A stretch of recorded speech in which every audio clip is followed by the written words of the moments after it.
Okay.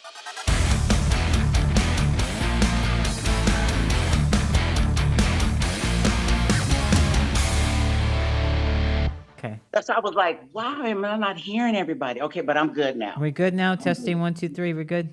We got to rock and roll. Mayla, you do look good, girl. You look real good. All you Girl, guys look look. good. That red lipstick over there from Miss 3-time Olympia.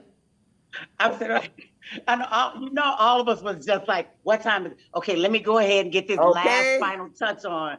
So that you straight me represent Isabelle. I got to do an intro here. Bad on here. I want to introduce you guys. So I got the beautiful Mayla Ash, whose birthday was yesterday. Well, even though this is going to be recorded later, but happy birthday to you, top Olympian. Then we have Sheena, or is it Ohlig? Ohlig. See? Ohlig? Ohlig.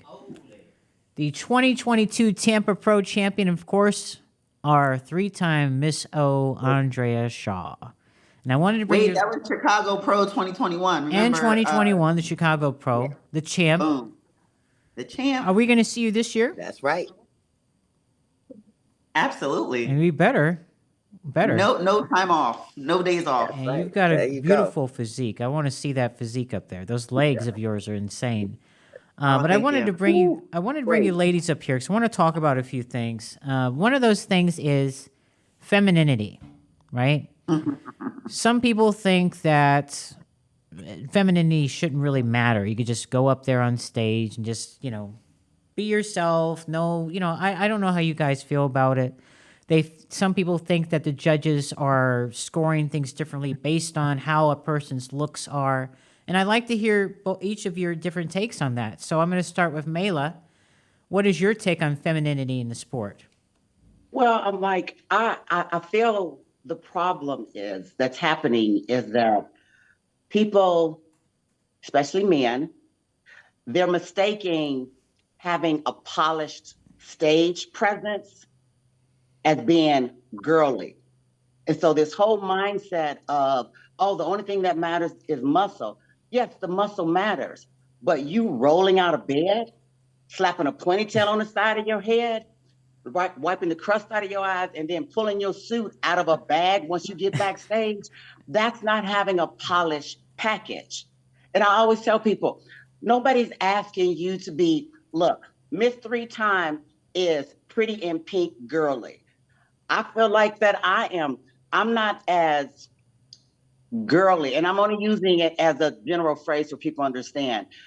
I'm more of a more, I want to say, a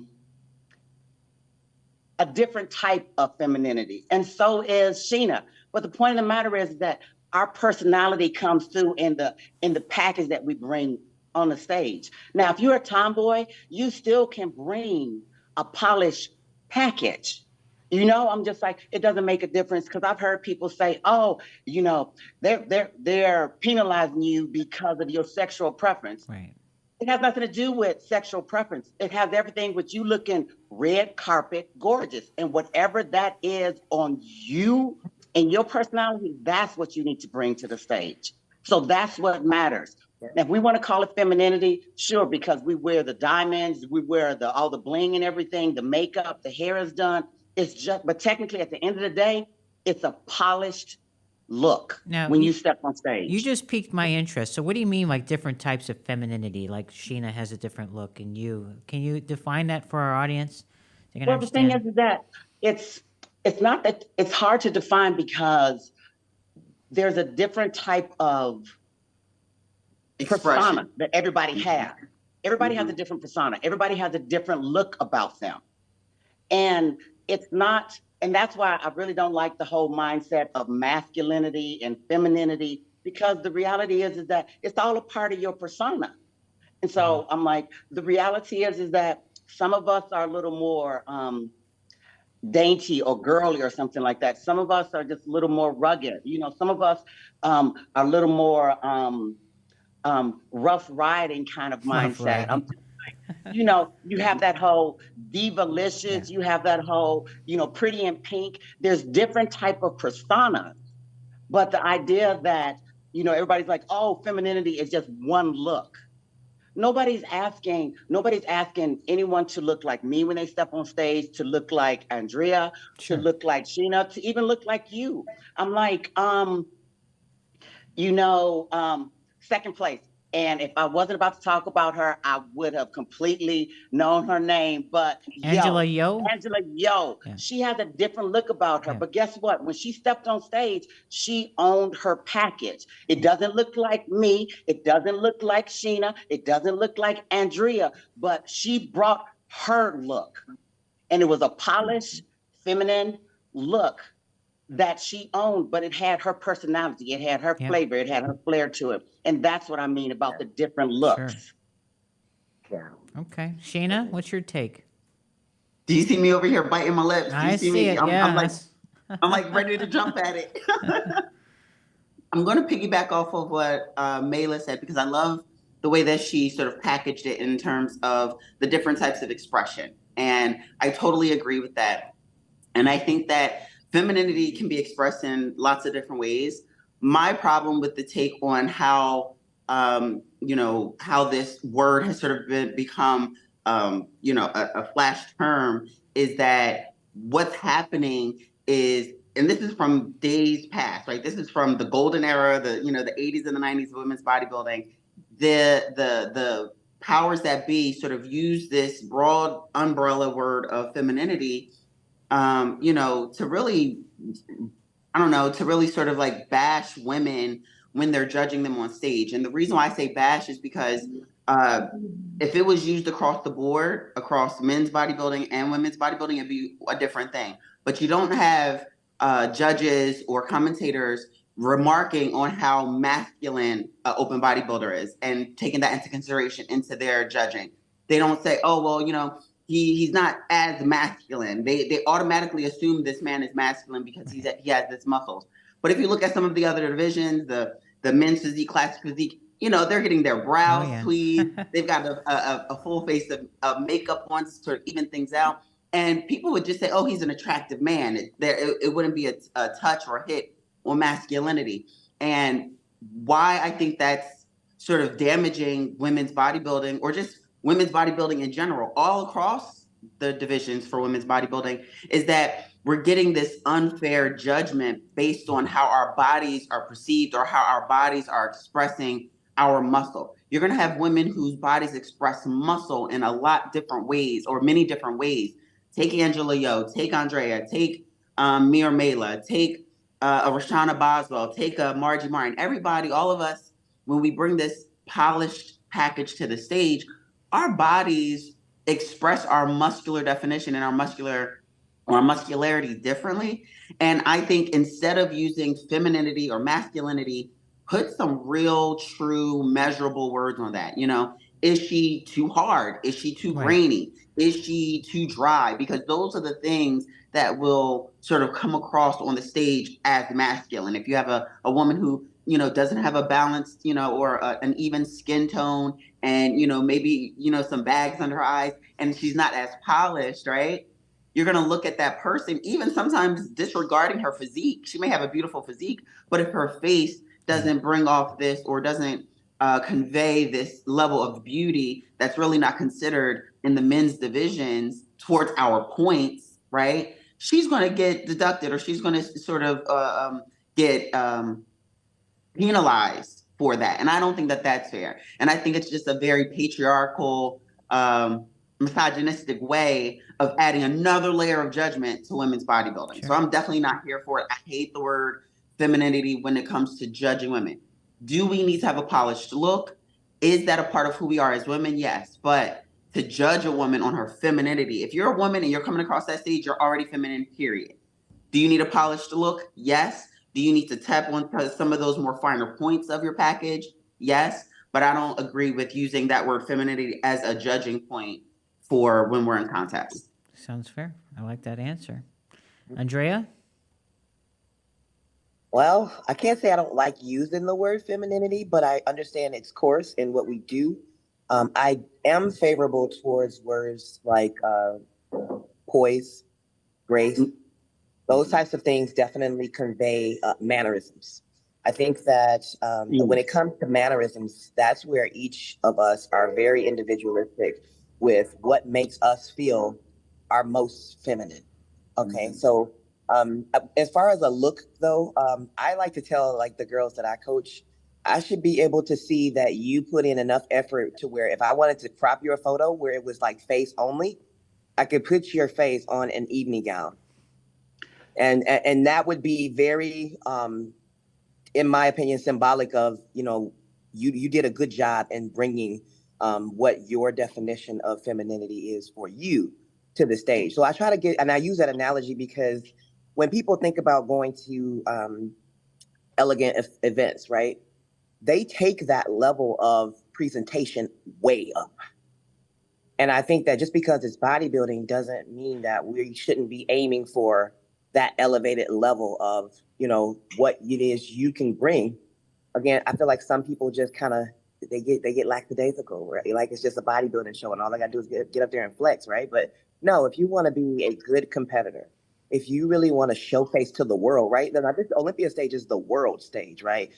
You need to be elevating that to that level. And it's almost like if you don't feel like you can do that, maybe you should enlist help.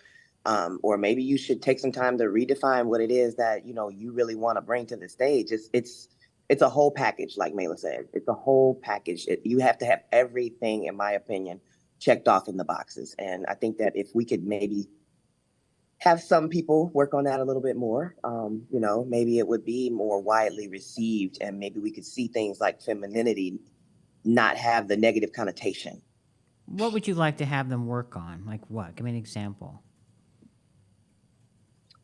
I would like to see more ladies be okay with, like my first year, one young lady asked me, is it okay to wear big earrings during prejudging? Oh, I would love that. Sure. Big earrings make you feel pretty, put them on. Mm-hmm. If they make you feel beautiful, put them on. Right. I told her, I was like, the bigger I can find my earrings, the better. Like there's nothing, some of these people have these rules that are completely just from nowhere. I'm like, where did you see that? Did you see that listed on the IFBB website? Did you see that as a requirement somewhere? Like, who told you that?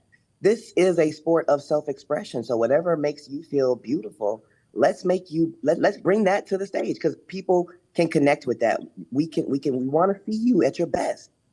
And I would just like to see people give more of an effort to be their best, especially in their mannerisms and in, again, the full package. Because again, some people, they just don't. I mean, I've heard girls, they don't practice their posing. They don't practice until the last minute, or they were tired during the last part of prep. Everybody's tired during the last part of prep. Okay, so that doesn't give you an excuse to slack or just wing it when you get on stage. Like, that's not okay. Don't do that. This is the world stage. And even if it's not the Olympia, right? If it's another show throughout the year, this is still, take it serious. Take it serious and put the effort in. And you know what? On top of what Andrea's saying, I'm like, we also need for people to understand this is more than just on the pro level, because I think that's also a big problem is that we don't push this all the way down to the amateur level. So then somebody gets their pro card and they're bringing that, what I call amateur mentality to the pro level. I didn't have to do this at my last show. I didn't have to do all this when I was at nationals. Well, you should have. It's just like Andrea said. And I think what she said, as in beauty, that's what it is. It's not really femininity. It's bringing a beautiful poised package to the stage. And that beauty looks different on everybody. So maybe that's what we need to start using is a beautiful polished package and not feminine, because there are some women that are not feminine.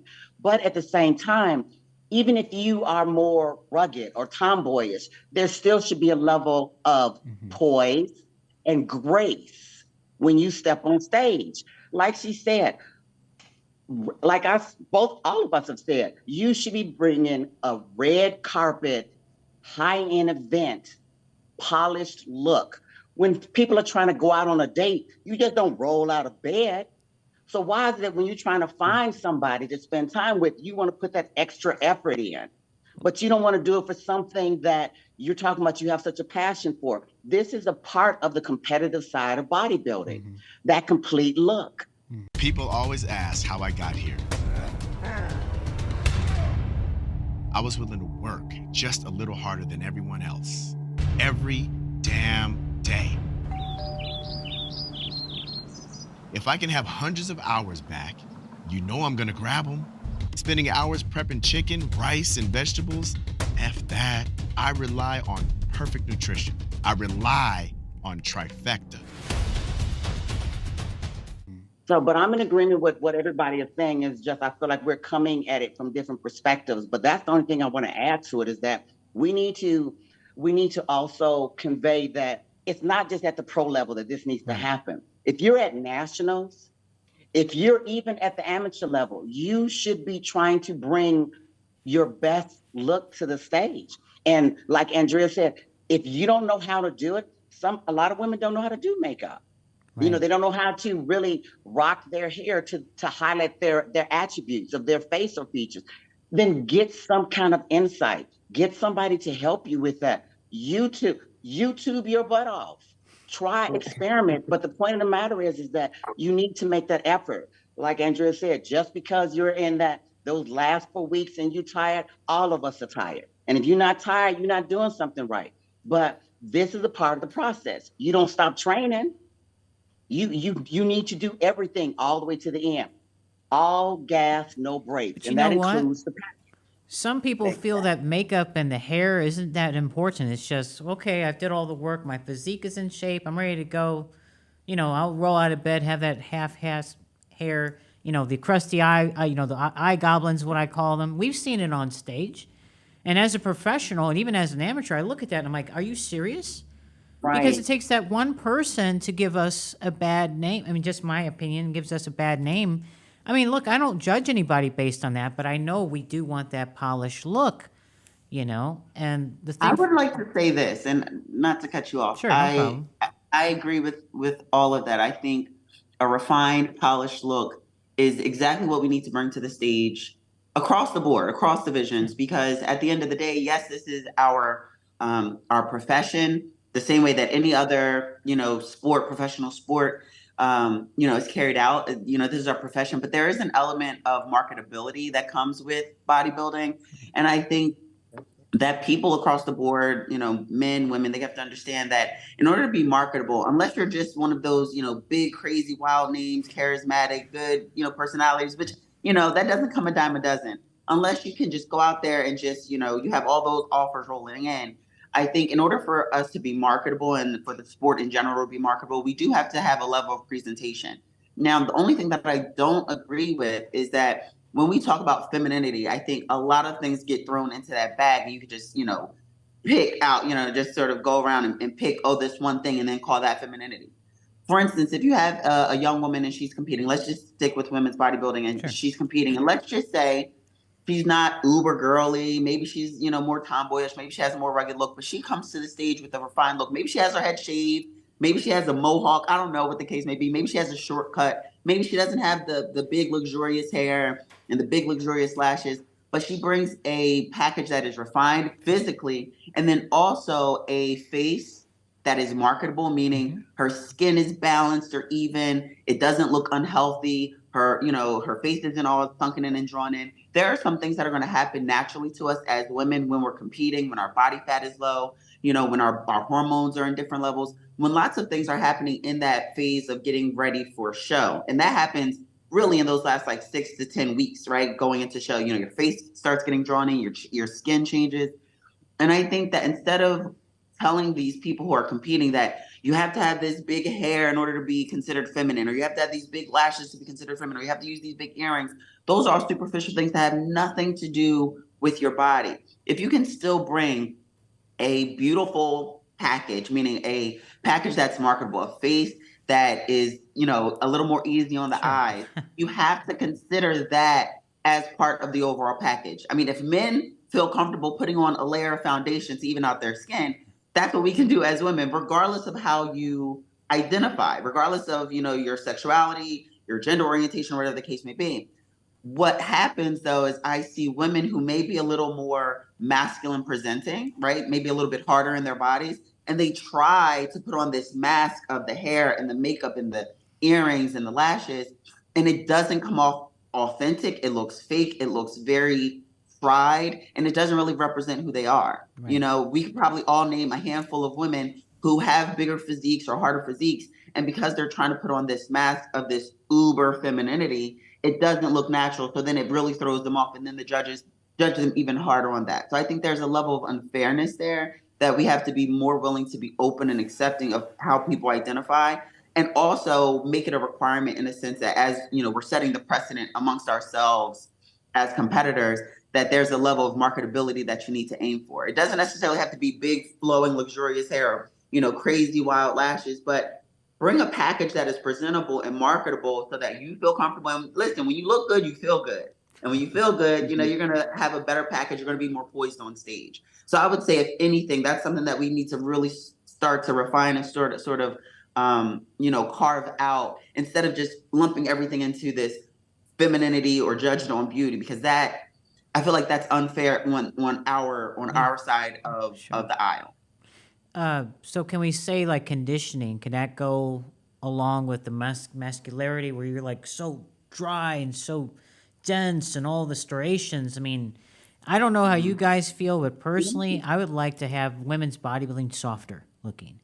I don't like that hard, grainy look with all the big striation. I know some fans do, and they're probably I'm gonna probably lose followers, as Tarek likes to say. But you know, it's true. It looks healthier when you're, you know, don't have that certain look, the face, everything. I mean, I would love to hear your take on that. I would also like to see a ruling where they can tone down the conditioning in women's bodybuilding. You know, I don't know how you guys feel about that. I mean, certain people have that genetics where they get those straight glutes. That's fine. But I think just making it more healthy looking, you know, for us women, it's just a lot. It's a lot. And I say this, the reason why...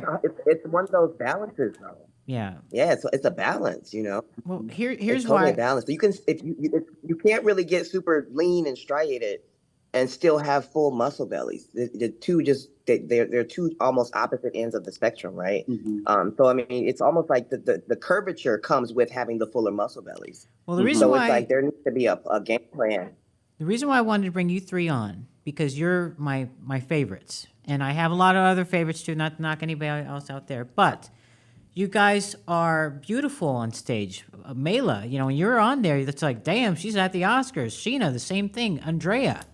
The crowd stops when you guys walk out and their jaws drop. So I wanted to hear your opinions, because there's a thing going on that I've seen, and again, fans are probably going to kill me for this, but it just has to be talked about. I see fans reaching out to some of these girls, trying to push, and yes, I'm going to throw it out there, supplementation on them. You got to be bigger. You got to be harder. You know, that's what bodybuilding is. I'm curious to know what you guys feel about that kind of stuff. Some of these girls are very gullible, and they're like, okay, yeah, I'm going to do all this amount of stuff, drugs, supplements. They damage their bodies. I'm not going to name any names, but there's people out there who are very good bodybuilders, women bodybuilders, and ruin their physiques based off of what other people were saying they needed to do, put in their body. Less to me is more. That's how I look at things. I don't know how you guys feel, but I wanted to talk about the physique. Do you want a harder physique, or do you want a softer one? Softer. Mayla or Definitely. Andrea? That's what makes us women. That's what makes us women, though, right? And I think that rather than listening to someone who may be very much an enthusiast, right? We can respect and appreciate the fans who are enthusiasts. However, getting your feedback and your critiques from the judges alone is all that you need. You really don't need to stray beyond that, because some people's fetishes determine what it is that they want to see, right? But that's not necessarily conducive to your success as a female bodybuilder. You know, you can take the compliment, but tell them, you know, hey, look, I appreciate your recommendation, but I choose to get my feedback and what I need to work on from the people who are actually judging me.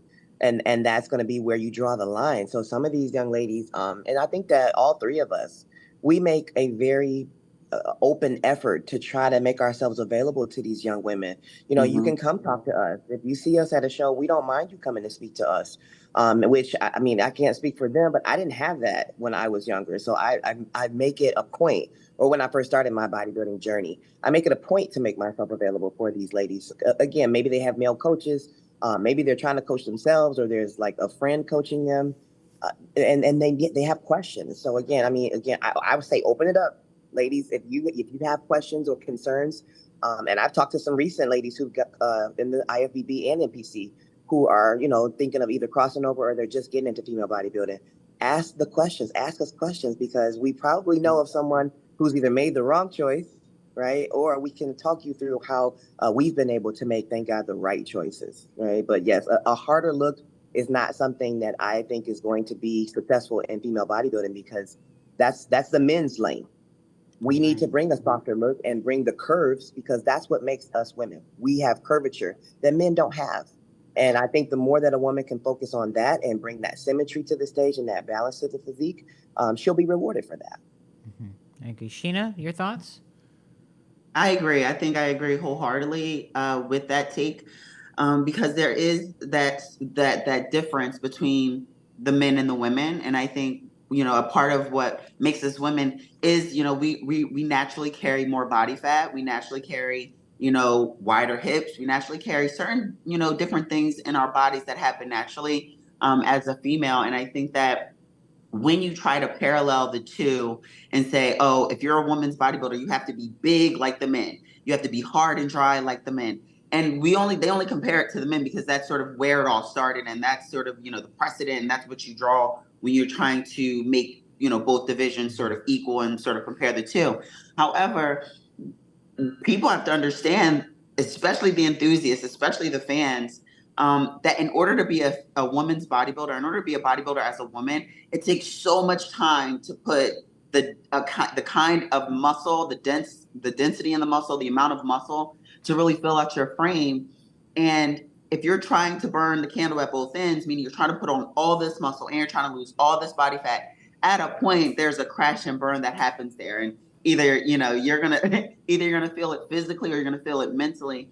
And I don't recommend either of those. 10 out of 10 don't recommend, right? So there is a level, or there is a certain balance, sort of towing of the line, that is required when you're dieting, when you're doing your cardio, when you're doing your lifting, when you're considering your protocol, because you can't just throw a whole bunch of drugs at something and think that that's going to create the physique, right? Right. A lot of us started out as athletes way before we started bodybuilding. I know Andrea was a gymnast. I know Mayla was in track. I know I was in track. So fortunately, we sort of had this head start where we were already building up our muscle way before we got into bodybuilding. And then you have people who come into bodybuilding and they're a year, 2 years in, 3 years in, and they just throw a bunch of drugs at it, unknowing to them, especially if they don't have any sort of knowledge and they're just listening to a coach or a friend who's giving them advice.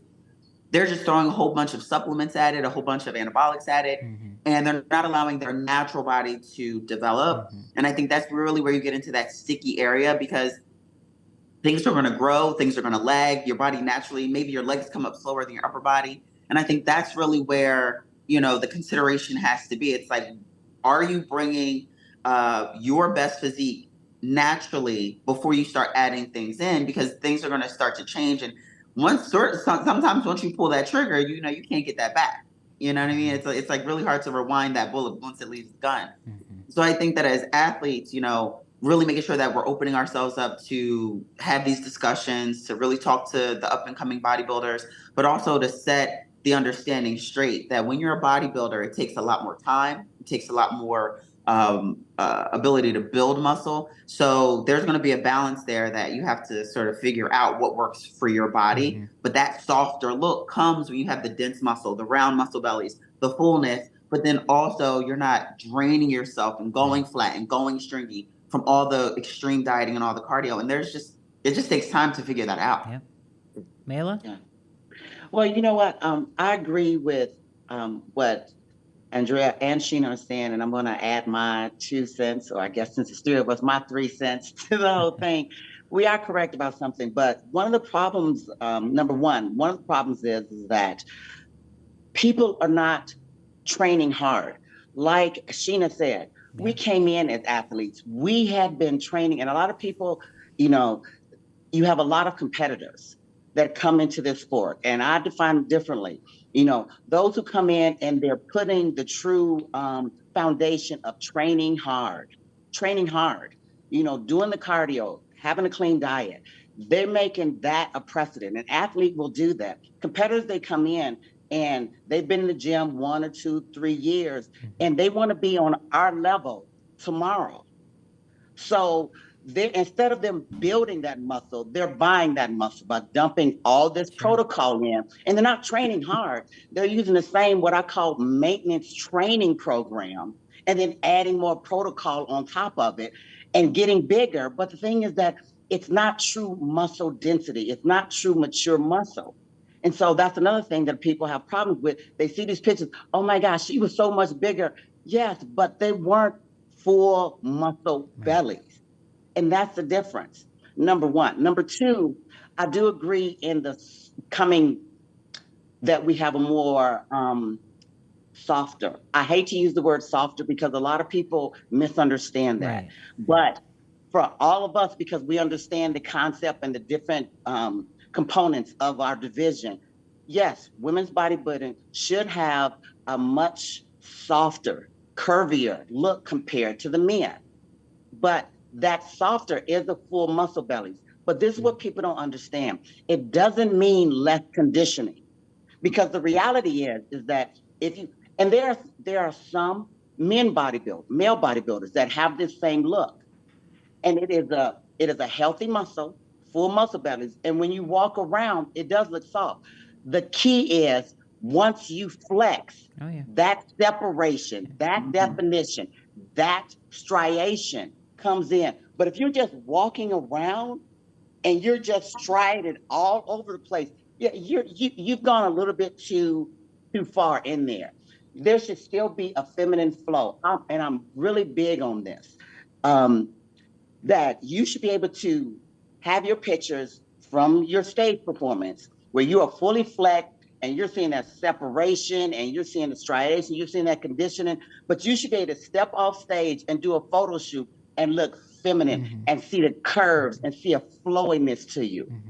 And I tell people that because they're just like, oh, you were just so hard. And I always show them, you see this picture? You see this picture? This was taken on the same day. A softness means a full muscle belly that once you are no longer flexing, there's a flow to it. There's a curve to it. And that's what people misunderstand when they get that feedback from the judges. Oh, you need to come in softer. The first thing they're thinking, oh, I need to add more body fat. No. Stop taking all those diuretics. Stop taking all that protocol. You don't need to come in like the guys that are in your gym. You need to work on, like Andrea said, you need to work on your posing so that when you hit that pose, your muscle belly split all the way down to the bone. Most people can't split those muscles all the way down to the bone. And that was something that took me a long time to really capture, because coming from track and field, I always, before there was wellness and everything, you had bikini, you had figure. Well, the whole thing was just like, I stayed in figure a little too long until they finally just said, Hefe, if you don't move, you too muscular for this. Let's just be real. They were nice about it, but it got to the point they was like, look, yes, you got an X factor, but those muscle bellies, you look like a freaking Amazon next to these other women. But I used to stand on stage and I would not flex, because if I did, I started drying out, I started getting harder. So as I moved to women's physique and women's bodybuilding, it took a long time for me to condition my body to flex the muscle all the way down to the bone to show that true conditioning. And that's what people are missing, because they're so busy maintenance training and dumping protocol in that they're not practicing their posing. Now, when I say practicing their posing, I'm not talking about this whole, they're focusing on this whole performance. They want to get to their night routine so they can dance, because a lot of people don't pose anymore. It's all about dancing. Right. And so that's the whole thing. But they're not truly practicing that posing in a sense of posing conditioning. I call it posing conditioning, that you are flexing and you can flex that muscle that it splits all the way down to the bone, that you can see it. And that's where the softness comes in, that when you're walking around, because you see it. Andrea is a perfect example of that. Look, I can go to the men. Phil Heath is a perfect example of that. Chris Bumstead, he's a perfect example of that. When they walk on stage, you can see it in their quads. You can see it in their legs. They walk on stage, there's a flow to the muscle. But the second they stop and they hit that pose and they flex, all of it comes out. That's what the softness is. We need to, women, all the visits, but especially women's bodybuilding, we need to capture that. And that's what's being missed, is that so many people are trying to get the women in this division to look like the men and to get as big. Yes. And that's the final thing that I'm going to touch upon. This whole idea that you have fans of women's bodybuilding. They love the bigness. I have no problem with that. That's what you like. That's what gets you going. All respect on that. But your preference, what turns you on, is not the same thing as the guidelines for the competitive side of this sport. And that's where the problem is. You have too many people who love the bigger the better. I hear that all the time. You know, that's the first thing. And you already know it, because they'll come in and say, I just love you. And then the second thing they say, you need to get bigger. The bigger the better. Oh, see, you're already on the wrong side of this. These are the parameters of this. And it's like what Andrea said. It's like what Sheena said. What women need to focus on is filling out their frame. There's nothing that destroys the look of the feminine body more than them putting on more muscle than the frame can naturally handle. It's about filling out the frame. So when I see somebody who is 5 foot tall talking about they're trying to get as big as Andrea, and I'm sitting there like, your frame's not built for that amount of muscle. Oh, but I need to get that. No, you don't. Fill out your frame. Right. Put on enough muscle density, enough muscle maturity to fill out your frame. You'll look bigger than you actually is when you focus on that muscle maturity instead of trying to put on all this girth, because you think the bigger I get, the higher probability I am going to win. Right. And then they're upset because they destroyed their body. And like Sheena said, you can't unfire that gun. Once you destroy that body, once you've blown out your waistline, everything, the faces, all that stuff has changed. You metamorphosed into somebody completely different, and you didn't get the results you wanted. Right. Now all of a sudden it's politics. Now all of a sudden, they're penalizing me because I'm not feminine enough. No, you went down a path nobody told you to go down. And instead of you asking a man, you should have found out from the judges and then asked us that are in the sport, other women in this sport, what you need to do. And then the thing that drives me crazy, this whole idea of all these women in this sport, they're up in this tower waiting for some guy to come and save them. I'm like, girl, if you don't go ahead and climb down your own hair, pick up your handkerchief and handle your own business, make these decisions for yourself. Don't have somebody else tell you. One of the things that used to drive me crazy when you see the interviews of the winners. And when I had to do the interview, and it was just like, so what are your plans for the Olympia? I don't know. I need to ask my coach. I'm like, you a grown woman. Can you at least say I'm going to bring in a better package the next time? This whole idea, you don't have any concept of what you need to do with your own body. Now, I'm not saying that you should not trust your coach. I'm not saying that doesn't matter. But this idea that you're not taking that into account and getting true feedback from the judges and other women in this sport so that we all are coming together as a community cohesively and standing strong with what this division should look like so we don't lose track. That's what's important. So I'm in agreement with everybody. We need to start pushing that harder and harder. She's on fire. She's on fire. No. She's so passionate about it. I'm like, I love it, man. Because they attack us. That's the thing. I'm like, we finally got this division back. And most of us finally got some place to go. You diet down, train hard, and supplement smart for months. When the time comes to step on stage, don't leave your tan to chance. Go with the pros. Pro Tan. #1 worldwide since 1987 and the official sponsor of the Olympia for the last 15 years. Don't step on stage without it. Pro Tan. And you can see it about to start over again. You know, all of a sudden, they're going back and it was just like, this is how we lost it in the first place. This is why people weren't coming to the shows to see us. Right. Because we lost our direction. And so we can't let it happen again. We can't repeat the same problems. I totally agree. And I think that if you as a competitor, I think that fine line is if you are looking grainy, you've gone too far. If you look grainy, you've gone too far. Now, if you've got a certain level of pretty deep striations, there are certain things you can do to fill out those muscle bellies, whether it's like certain fats, certain carbs. But if you have a grainy look, and you know it when you see it, it's a grainy look, and like she said, it's like it's almost like we can see that hardness, and you're not even flexing, right? Like, and it's you can see it right underneath the skin. It's a grainy It's leathery. look. Yeah, you've probably gone too far. There's no problem. You the line you jumped all the way She's over. going off. You're way in another zone. We don't even know where you at. And you know, there's an issue with, usually 9 times out of 10, that's usually an issue with protocol. 9 times out of 10. Yeah, and sometimes some girls don't know. It's not, all year round is not good. Oh, it's not. Well, that's where we need to start educating these girls. We need to have something where they can have like, okay, here's some good reputable coaches or, you know, people like yourselves they can talk to about certain things because they just don't know. And the other thing too is I feel like some girls don't even follow what they're supposed to do and they want to do more. They start freaking out. Oh, well, you know, I'm not good enough, so I'm going to take more milligrams or whatever, you know what I'm trying to get at here.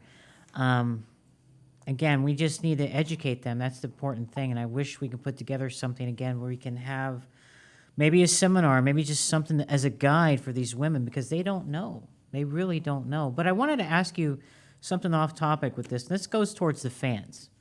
Okay, can we really quick before you go on to that? Because like you said, there's going to be a ton of people that's going to be commenting on this. I want people to understand something. I'm not bashing male coaches because there are a lot of great male coaches. Sure. But the problem is that we have guys who all of a sudden they get their pro card and now they're prep coaches. And so you have people who truly don't understand. And so you are correct. If you're going to have a coach, make sure your coach has a history of positivity when it comes to dealing with female competitors. And if not, then yes, you need to talk to the women. And that's all, because that's another thing that's an issue. We have too many people who are fly-by-night prep coaches, leading prep coaches. And it's just like, you did one show, you became pro, and now all of a sudden you have no idea what you're talking about, you know? And so I want to make sure to put that out there because I don't want all of a sudden all these guys talking about why you hate men. Well, we're not hating men. We're not hating men. We're just, you know, we're women. We're very delicate. We're fragile. And, you know, we need to do the smart things, right? I mean, again, when I was up and coming in women's bodybuilding, I didn't really have all that education that you guys have that's out there now. I didn't have all that. You know, the thing is, for me, a women's body is very delicate. You want to have that coach that knows everything, you know, because this ain't nothing to be messed with. Because once you mess it up, as somebody was saying earlier, you're done. You ruin your body, your health, your thyroid, your metabolism, you know. But no, I agree with all of you. Good points, very good points. The one thing I want to also mention here is all you guys are physique competitors. And then you came into women's bodybuilding. You know, I can't stress enough how blessed we are to have all of you in women's bodybuilding. I hope more physique people come over. I hope we get more amateurs in women's bodybuilding. The numbers on that is not good. I'm sure you guys have seen the women's bodybuilding numbers for the amateur. It's less and less. And I'm happy that we're pulling from the women's physique. But, you know, I always wonder, what can we do to bring more of these amateur possible potential women bodybuilders into our sport? You know, some of them are scared because of the big girls. They're scared. Well, I can never look like you or whatever. So anyway, I can attest to that exactly for, you know, word for word what you just said. When I was in physique, I made the switch over to women's bodybuilding in 2020. I like dipped my toe in women's bodybuilding 2020. I did the Chicago Pro when I had been preparing to do women's physique at the Chicago Pro. And, you know, at the recommendation of my coach and some other people who had seen some of my check-in pictures, they said, you know, she could definitely fit in with women's bodybuilding. And the whole time, you know, we had been preparing for women's physique when he posed this switch over to women's bodybuilding. The only thing in my mind, and even the whole time I was in women's physique, it was always because I never thought that I'd be big enough for women's bodybuilding. Even getting into competing period, you know, I was looking at the Yaksinis and the Iris Kyles and the, you know, all the women who had already been, you know, competing in women's bodybuilding. And so look at my physique, I was like, I could never put on that much muscle.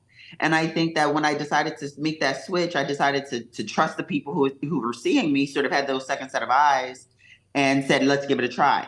I wound up doing that one show. I placed okay. I got a lot of great feedback, even from, Linda and, the judges. And I think that it sort of put that sort of worm in my head, right? Went back down to women's physique to see how I would do for that, because I had already been competing or preparing for women's physique. I was in the middle of the road. So it was like, at that point, it was like, you got to make the decision. You've got to pick which side of the fence you're going to be on. But the whole time, my fear was that I could never be big enough. Whereas really that wasn't the issue. Everybody said I had enough muscle. The judges said I had plenty of muscle, but it was the refining of that muscle. It was, holding that muscle for a significant period of time before dieting down so that it would stick, so that it would look full, so you could really mature it. And I think, if anything, because that's a similar experience probably that we all had in making our switch up to women's bodybuilding, is recognizing, where your physique is, where maybe some body parts need to come up, but also understanding the true requirements or parameters for women's bodybuilding.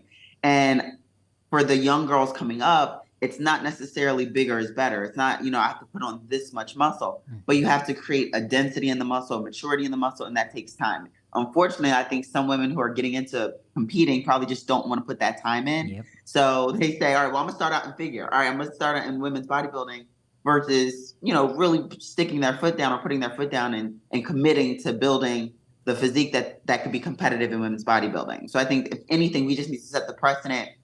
I like the idea of clinics and workshops and, specific women's bodybuilding specific workshops and clinics to maybe offer, a free sort of review of these women's, bodybuilder competitors. People are coming in and just, want some feedback, and say, these are the areas that need to come up. This is the balance. This is the symmetry. Not necessarily you have to put on this much more mass or this much more weight. Mm-hmm.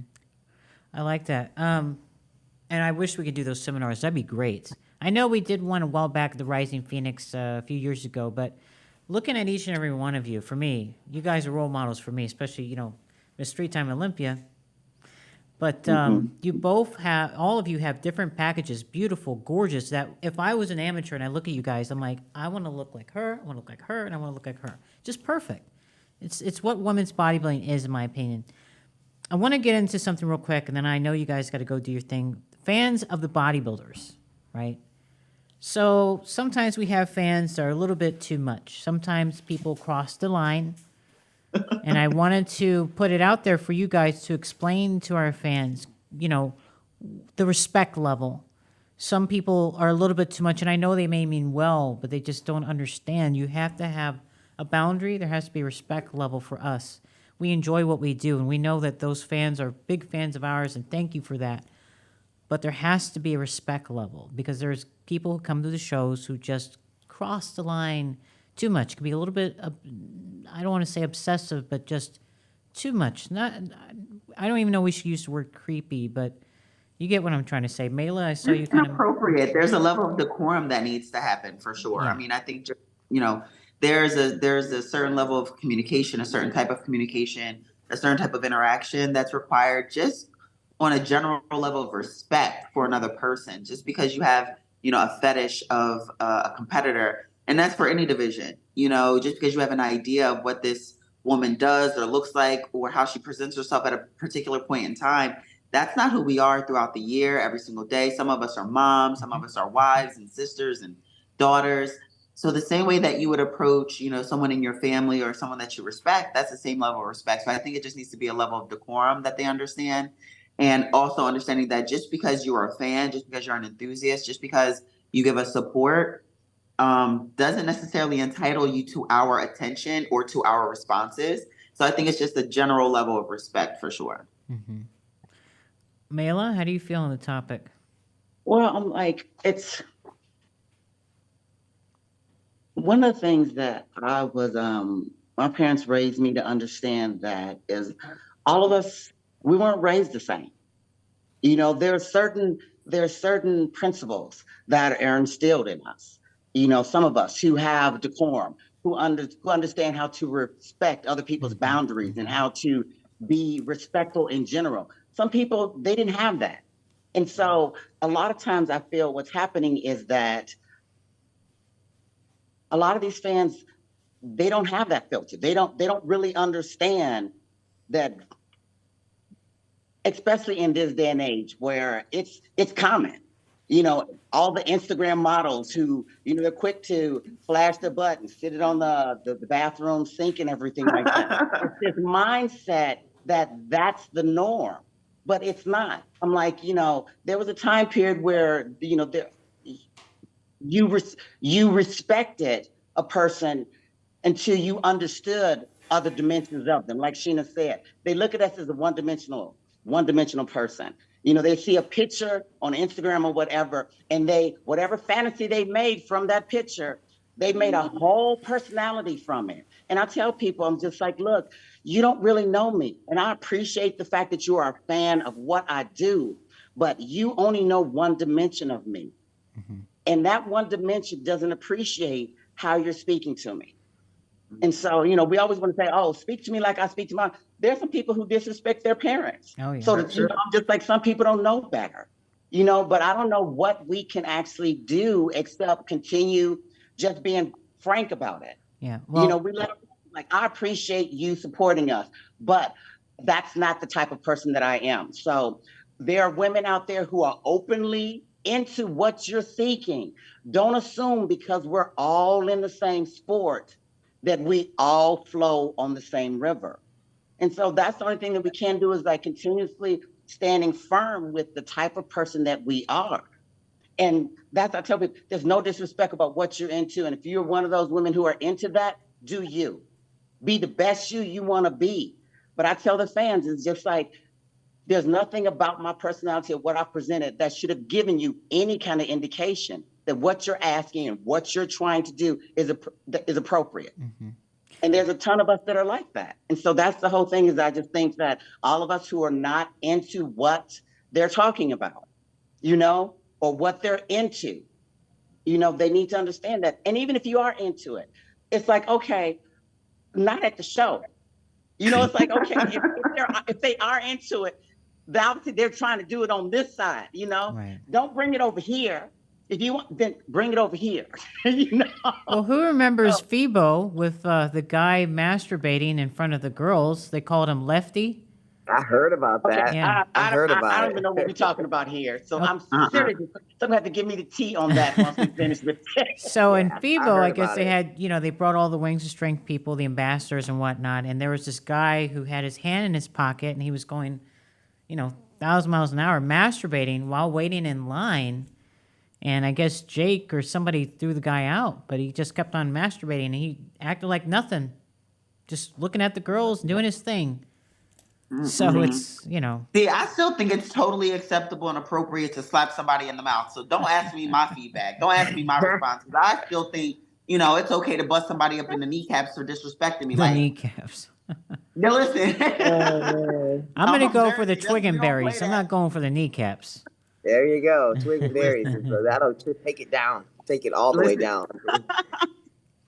Andrea, you know, I'm going to leave this with you because I know it's almost lunchtime for a lot of us. You guys got to train and do your thing, but I want to leave this last comment with you because I know you must deal with a lot of stuff. Yeah, I mean, I've had to change how I interact with male fans. I mean, you know, because I'm a nice and kind-hearted person, but no means no. No means no. And just because you see somebody at several shows or consecutive shows, that doesn't mean that, you know, it's okay for boundaries to be crossed. So I would just definitely say, you know, for the male fans, if you've been told by a competitor that, you know, there's not going to be any communication or to stop, just stop. You know, I mean, there's nothing more respectable than honoring someone's boundaries, because at the end of the day, nobody really likes their boundaries to be violated. Right. But when someone says no, no means no. And unfortunately, sometimes there have to be consequences to people not honoring boundaries once they've been stated. So unfortunately, you know, if you are one of those people, sometimes you have to deal with what comes, because sometimes it can get interesting. You know, you get law enforcement involved. Yeah, and that's not the direction that any of us, I think, want to go. Yeah. Right? We want to enjoy Correct. the sport. We want to enjoy, the support of the fans. But yeah, we have to always make sure that we know what the boundaries are and we can state them clearly. Because, like Mayla said, some people have no boundaries. So yeah, I think it's just if you are a female athlete up and coming, just be cautious. If there's something about somebody that, starts to like set off that little ringer or that alarm, like don't ignore it.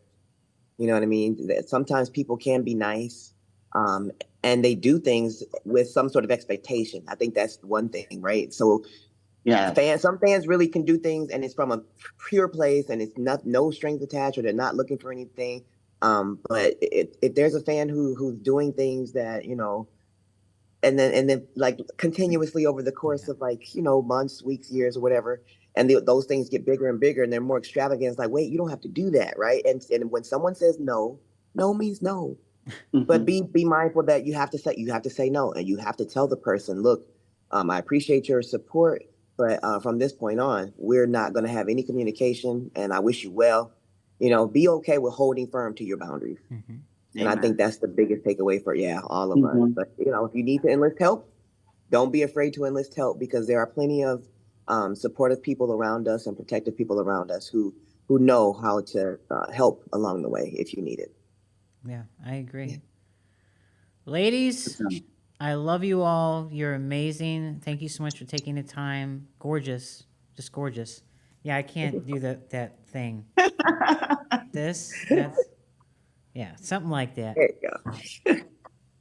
I hope we can all do this again, because you guys really are so knowledgeable, and just, I love your mindset, each and every one of you. And empowering the women bodybuilders are very important, and everybody else out there.